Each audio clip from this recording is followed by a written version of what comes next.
Hey there, friends on YouTube. My name is Jason, sometimes known as the JTL. This is Painfully Honest Tech, and I tell you, we got to talk about this Apple event just for a little bit. Now, I'm going to say first that I'm not mad. I'm just disappointed. And all of this is coming from a place of love. I'm an Apple sheep, some people say. The iPhone is my most regular phone. I use it probably 2/3 of the year, and then I'm testing other phones when I'm not doing that. It is the phone that I use all the time. I use this phone. And so I watched today's Apple event, or at least I watched part of it. I fell asleep somewhere when they were talking about the iPhone 15 Pro Max, which might have been the most interesting part, but their problem was that they made all the other parts so uninteresting. There are some cool things that were talked about and released today, but then most of it was just kind of like... We've gotten used to the fact that Apple talks a good game, but in reality, Apple is just sort of marking time. They're just sort of like rowing the boat. They're not going anywhere. First, we got the Apple Watch, and it's got a couple of new things. The Apple Watch Series 9. Some people thought it was only going to be the Series 10 because Apple has something against 9, but it's Series 9. And you got a new color. I don't even remember what it was. I don't care. But they do have a fingertip thing. So if you're carrying something in one hand or you're hanging off of the strut of a helicopter, you can call somebody to say, "Please help! I'm on the helicopter." Whatever. But no, it's a cool thing. We're gonna see this a lot more when we're I'm a crab. I want to pinch you. We're going to see that a lot more when we're doing the Apple Vision Pro. So I see that come over. That's pretty cool. You can raise your risk, Hey Siri. But they're talking about this like it's not even a new thing, but I can do it right here with my Apple Watch Ultra. So, Siri and Health, Apple Watch plus HomePod, all of this stuff. Isn't this stuff that the Apple Watch can already do? The Apple Watch is 2,000 nits now, so it's bright. Okay, great. This thing right here. And then, for some ungodly known reason, as if this thing wasn't going to be long enough, we get a skit of Apple people, executives, Tim Cook and some other people, who knows who they are. They're waiting for, and boy did this take a long time, they're waiting for a meeting. Mother Nature, played by Octavia Butler, blows into the conference room, and then it's all about their eco-friendliness and their carbon footprints and all that stuff. And Apple has gone like carbon neutral in a bunch of things, and they're going to go carbon neutral in 2030, but they're already like so close in so many places. The Apple Watch is all recycled aluminum. I don't know.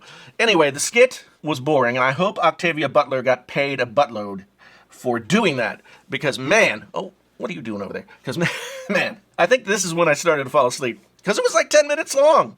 It was 10 minutes long. Maybe it was good. I don't know. Then we get Apple Watch Ultra 2, and it's got a new modular Ultra watch face and 3,000 nits brightness. That's all I wrote down about the Apple Watch 2. And that brings us now to the big reveal we've got for the iPhone 15. Dynamic Island for the iPhone 15, so now we can all have that little obstruction to our view hanging out in the middle of the screen.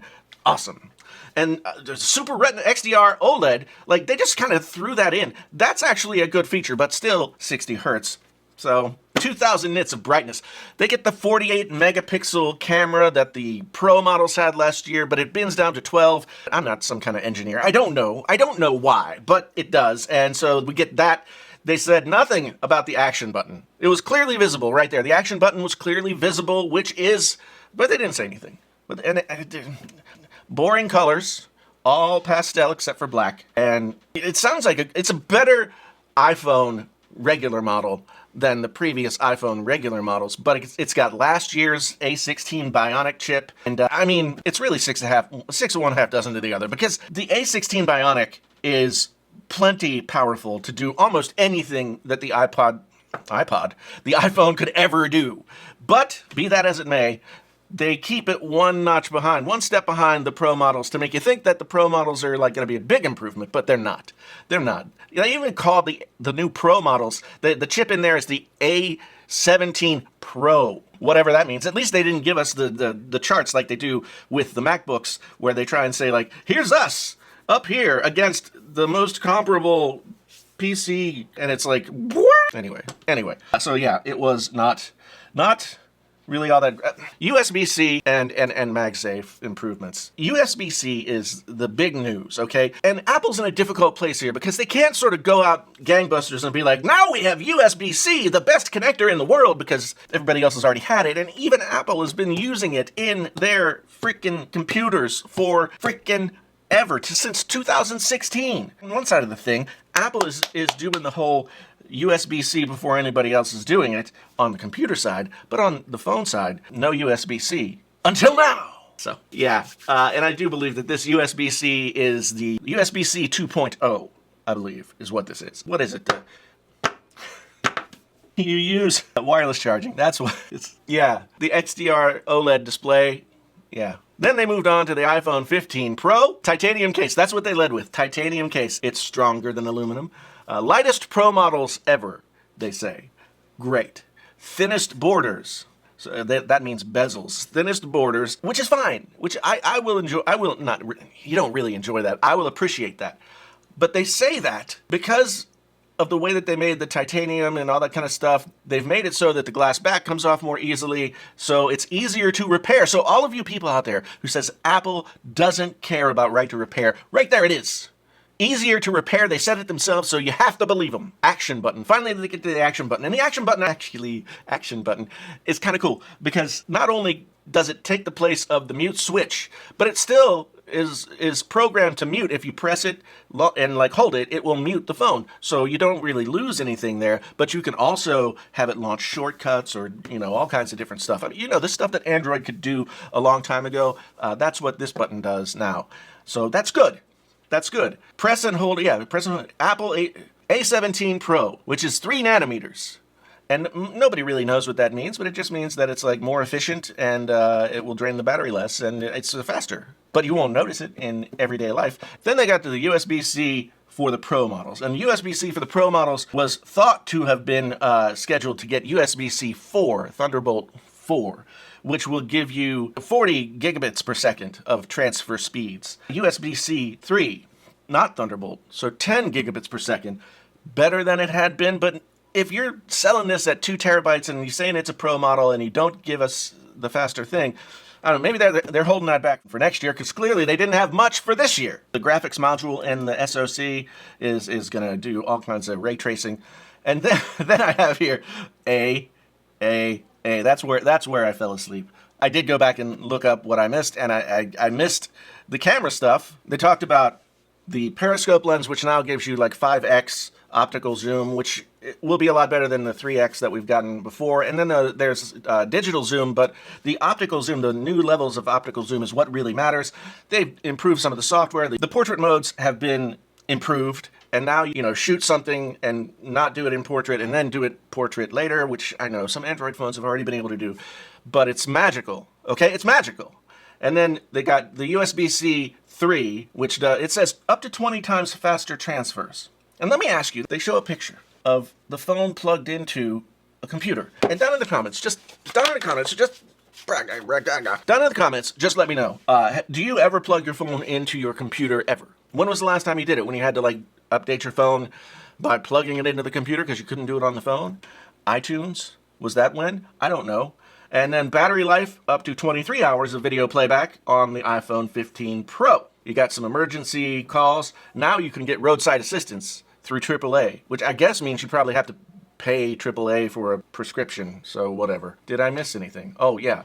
Last thing I want to talk about is the price, view pricing. When I made my video of all the sort of the wrap up of all the things that people were saying that the iPhone was going to get, one thing was no 128 gigabytes, only starting at 256, and that the price was going to increase.